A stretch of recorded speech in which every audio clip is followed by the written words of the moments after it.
Now let's jump into the next thing, is the ease of wallpaper changes. And again, we're gonna start out with that pinch in order to access wallpaper and styles. Now, for some who don't know, of course, you can access each individual one to customize. So if you want to customize the lock screen, you click on lock screen. You can adjust your lock screen specifically here without affecting your home screen wallpaper. And I suggest adding widgets. Now I have weather and battery life. These are the current ones that we have, which is about 6 different categories, each having a couple. I suggest adding widgets to your lock screen because it gives it a much more complete look, not just the time is there. So this is how you can access your lock screen wallpapers. Now, if you wanted to access your home screen wallpapers, you click this over here, and now you have a different things you can do that will not affect your lock screen. It'll just affect your home screen wallpaper. And as you guys can see, down here is where you have frames and effects.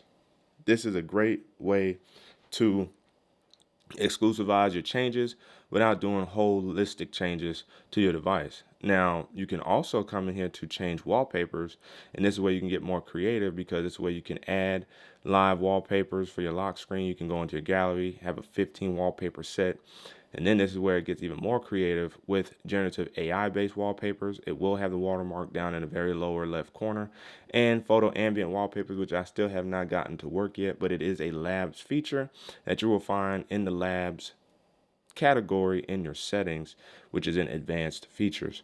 But just creative generative AI wallpapers is where you can come in here and create different wallpapers just by changing 3 different little suggestions, if you will, and you can create all kinds of different wallpapers to your liking that you can set for your lock screen and or for your home screen.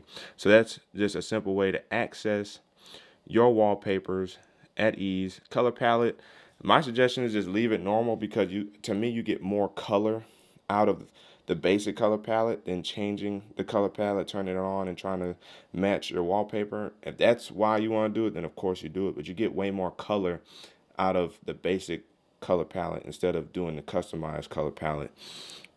What's next that we can show off and showcase for our devices?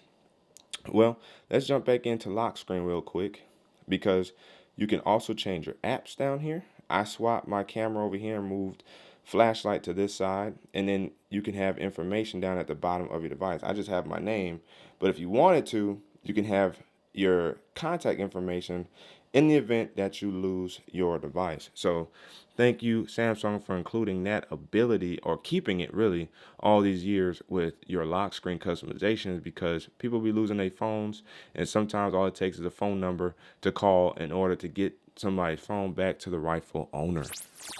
Let's jump back into display because some things are not turned on by default.